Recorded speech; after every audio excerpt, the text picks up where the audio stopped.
In this video, we're going to be taking a look at what are the key points and key areas that Lando needs to nail if he's going to win this World Championship. I believe it's absolutely on his plate. The McLaren is the quickest car. Max is struggling. He saved match point in Singapore, and it's really on Lando's plate. It's absolutely his to win. He just needs to dot the I's and cross the T's. So we're going to have a look at some of those examples and areas where if Lando can execute a good job, then he will be Formula One World Champion. If you're interested in what my thoughts are, definitely keep watching.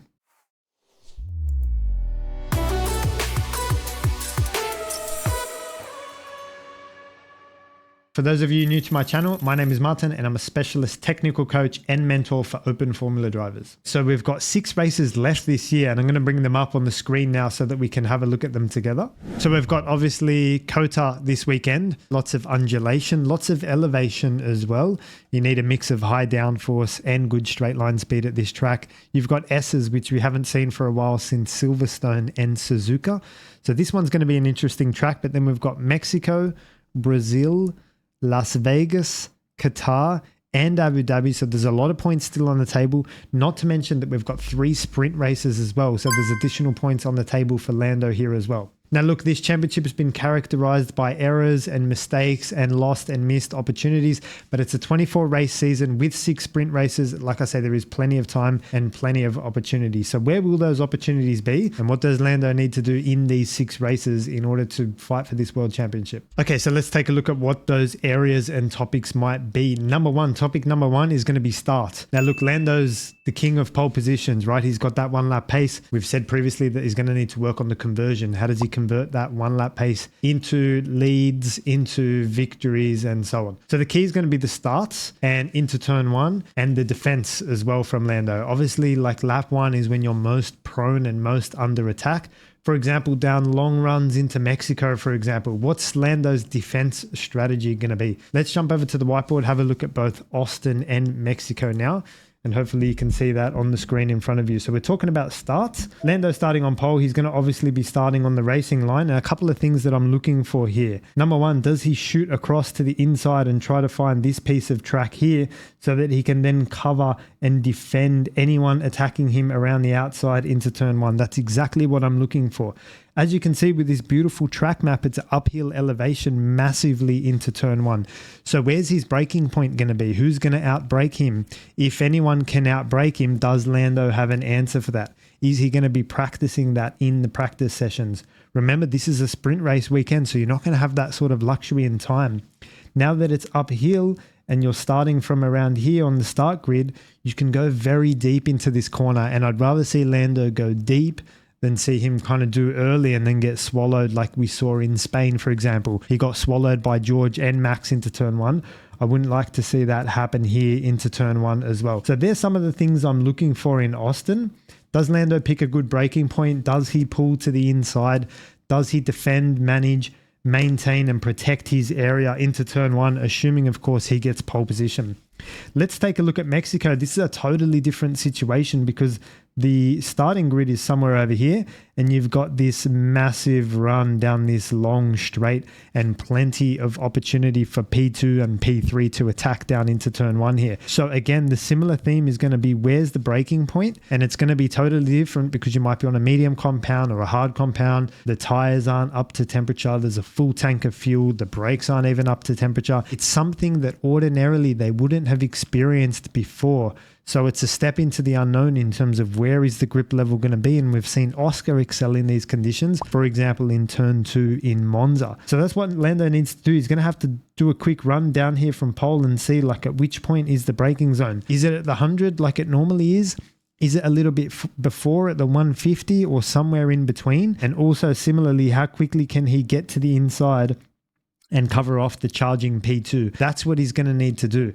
Now in Austin and Mexico, I feel like these are the most vulnerable tracks and most vulnerable opportunities where Lando needs to really keep the lead. Keep in mind here that in Austin, you've got this long back straight down here as well. So he can also be under attack there into turn 12. So there's going to be a few places that he might have to be prepared and be prepared to defend. And it's a totally different defensive strategy into turn 12 than what it would be into turn 1.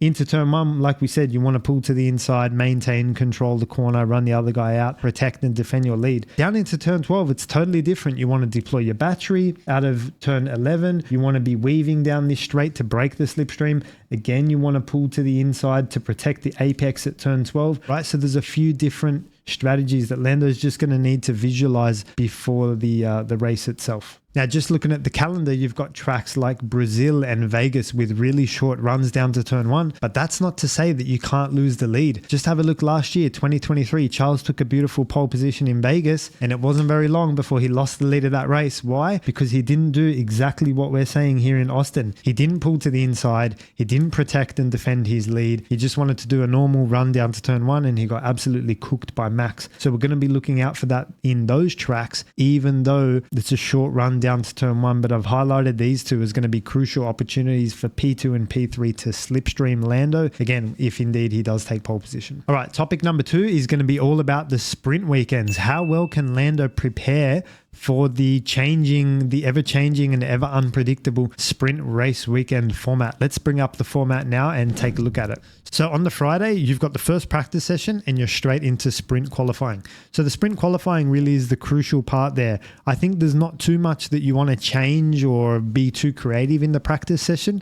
You don't want to definitely go backwards and be trying too much. You want to play a conservative setup or whatever the guys recommend at the factory, just go with that. Or maybe a tweak to front wing, that sort of thing. But in sprint qualifying, it's going to be all about your tire preparation, finding clean air, getting your runs in, all the things that he didn't do in Baku. He's going to need to clean up for these sprint qualifyings. So then you've got the sprint race on the Saturday and the race on Sunday. So what does that mean?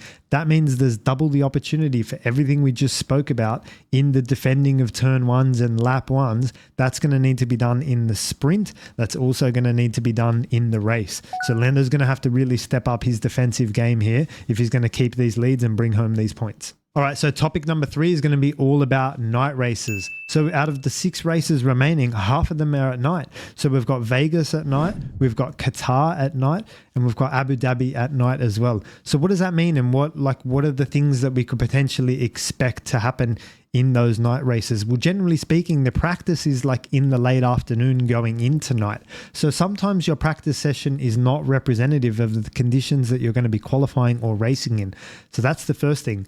The second thing is they're 2 very different night races. A night race at Qatar in 35 degrees on soft and mediums is very different to a night race in Vegas where we saw the mediums and hard being used, and it was extremely cold, around 10, 11 degrees there last year. So those 2 contrasting temperatures are what Lando's going to need to be switched on for. How do you qualify in a cold night in Vegas, and how do you qualify in a hot night in Qatar? Again, 2 very different tire preparation situations. McLaren and Lando are going to need to be on the ball in these situations. Little things like the driver's visors, making sure that the lighting is correct, even the steering wheel, the way it lights up at night is going to need to be different.